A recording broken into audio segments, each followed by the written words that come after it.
Hello and welcome to Big Neb Numismatics. Today I have some pickups from the Cleveland Coin Expo, some really neat original government issues, some nice older holders, and even some paper money. So first off, this was a really cool find, I think. This is a 1987 Proof Libertad in packaging. This is the first I've seen. 12,000 struck, and this is towards the later end, number 9620. These are really popular, but I've never been into them. A super popular series. They make 2-ounce ones now, 1 ounce, all the way down to like a 1/4 ounce, I believe. And I would say like it's on par with the popularity of American Silver Eagles. And there's a lot less, especially in the earlier issues, so that drives up the price. I believe like the first issue in MS-70 is like ungodly expensive. And next up,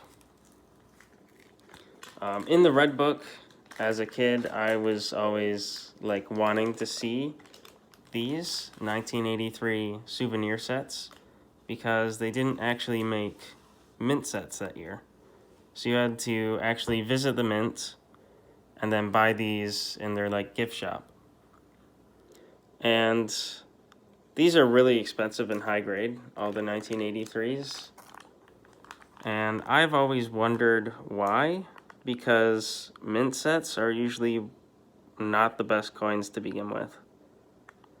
You have to be super lucky to get a decent coin out of mint packaging. The Denver ones are actually really nice. Super, super nice. And with the Philadelphia set, we'll see why the populations are on the lower end of the UNC side.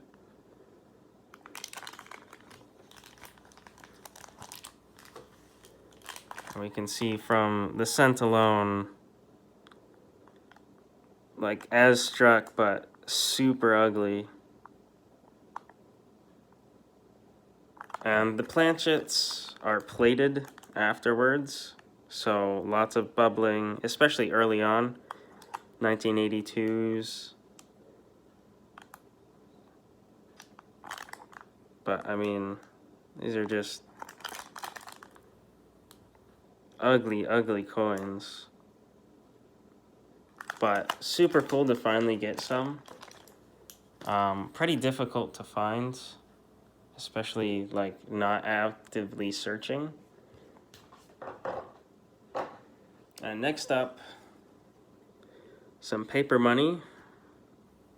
I've always been a fan of fractionals.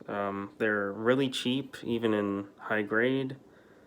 There's a huge variety of designs. I mean, these are pretty much flawless, but still $100, less than $100. I also really like how many threads are usually in these. I think it gives the notes a lot of character. Unfortunately, these are not sequential. That would have been really cool. But short, thick key. On the seal here, there's the long variety, which is long, and the short and thick variety. So pretty cool. Don't do much with currency, so thought I'd give it a shot with those ones. Next up is this really, really eye-appealing 1882 Indian head set. It's got really, really nice reflective fields, great luster. Super nice color too. It's not like this mottled brown that you see a lot. It's also not red-brown, but I think it's not a 65, but 64 seems too harsh somehow. You can see right in front of the face there's a little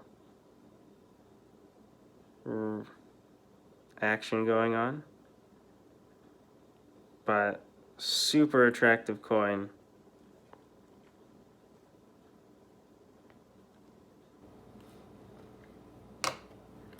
Next up is this 1942 proof Walker. These, for me, I think have been going down quite a bit. You can probably find like a pretty nice looking one for under 300. And Walkers, for whatever reason, I think are super attractive in almost any grade. Like, they don't come super wipey with lots of hairlines.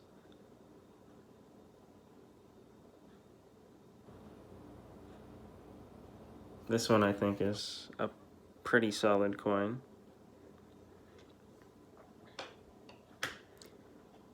Next up is a super nice Arkansas. This is a really low relief design, which I don't really like. Kind of mottled toning, but when you flip it over, you just, ooh, this is so nice.